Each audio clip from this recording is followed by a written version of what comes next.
A paz de Deus a todos. Shalom, graça e paz.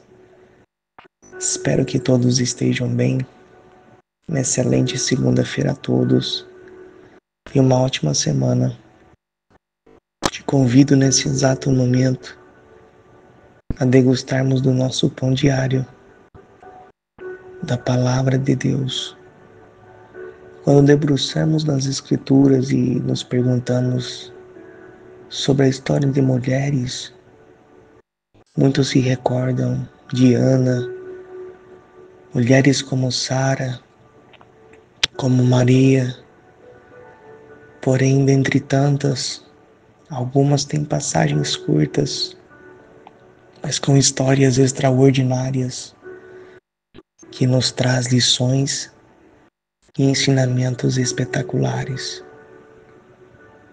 Hoje eu queria lhes contar a breve história de Rispa. Rispa no hebraico significa carvão ardente. Foi uma mulher de grande força e caráter. Ela era concubina do rei Saul e mãe de 2 filhos, Armone e Mefibosete. Mefibosete não era aquele filho de Jonatas, mas também era chamado pelo mesmo nome.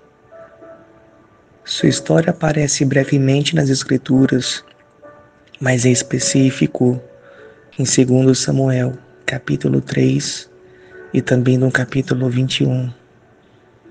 Mas o impacto de suas ações é tão profundo que ecoa através do tempo.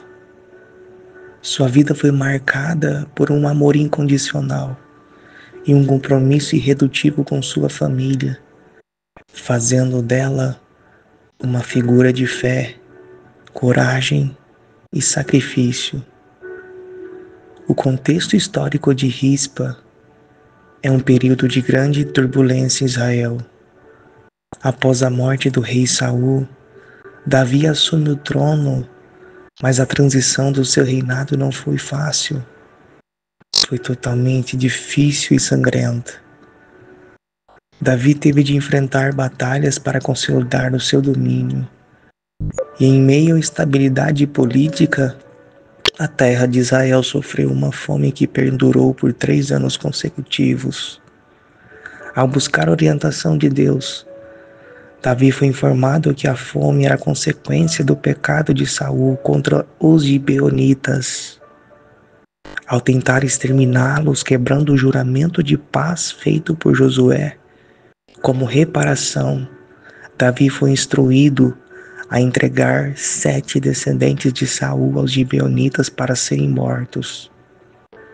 Entre os 7 homens escolhidos estavam os filhos de Rispa, Armone e Mefibosete. Os 2, juntamente com os outros, foram executados e seus corpos foram deixados expostos ao sol, como uma forma de humilhação pública, uma prática comum para expiar pecados e demonstrar justiça.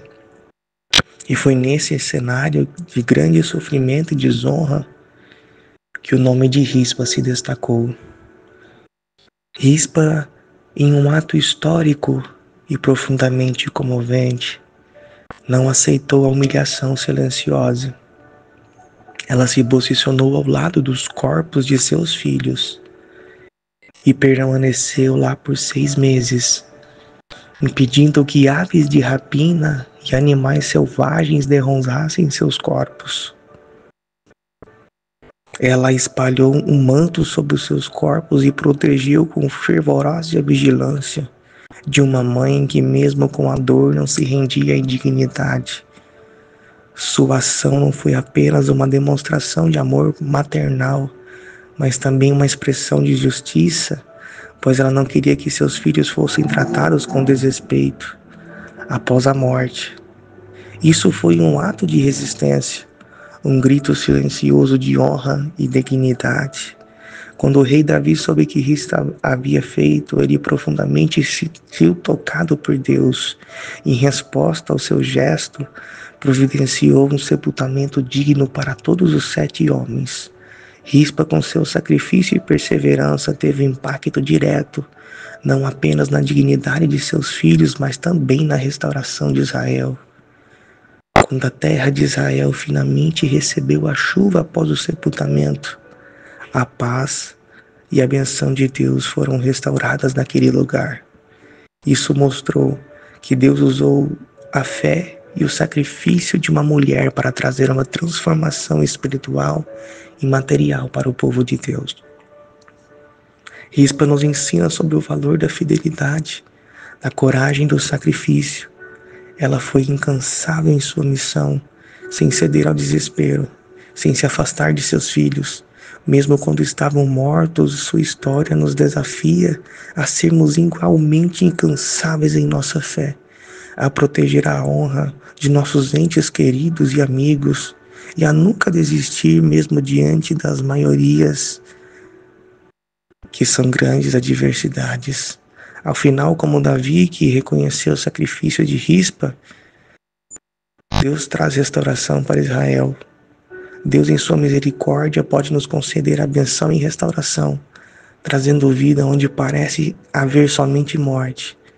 O sacrifício dela não foi em vão, e a sua fé foi totalmente recompensada. Em um ato de sacrifício, no desespero, no choro, Deus encontrou aqueles que pediu. Então, nessa curta mensagem, reflita, mesmo em momentos de dores, momentos de adversidades, Deus se apresenta e restaura, além de vidas, toda uma nação. Então não se desespere. Entregue nas mãos de Deus tudo aquilo que você acha e pensa ser impossível. Mesmo em cenários de morte, você tem um Deus que carrega a vida. Feche os olhos. Essa é minha oração para você. Altíssimo Deus, Pai de nosso amado Senhor Jesus Cristo, nos encontramos mais uma vez em ato de humildade e reverência diante de Ti, para Te pedir perdão pelos nossos erros e a nossa falta, os nossos pecados que são inúmeros, mas diante de Ti somos gratos pela vida. Dê para nós, Senhor, nessa segunda e nessa semana, a força que Tu deste para aquela mulher, que mesmo vendo os corpos dos próprios filhos, não deixou que fossem humilhados e colocados em situação de desonra. Não deixe a nossa vida espiritual ser motivo de zombaria, mas nos coloca no caminho da Tua graça, da Tua perfeição, pois só assim encontraremos o porto feliz, que é nos braços da Tua graça e do Teu Evangelho. Hoje pedimos força, amanhã cantaremos pela alegria de ter sentido mais uma vez que Tu esteve ao nosso lado. Abençoe em tudo, e em tudo seremos gratos. No nome amado de Jesus, Teu Filho, aquele que vive para sempre. Amém. Que a paz, o amor e a graça, a força de Deus, que o Espírito Santo esteja em nossos corações para sempre.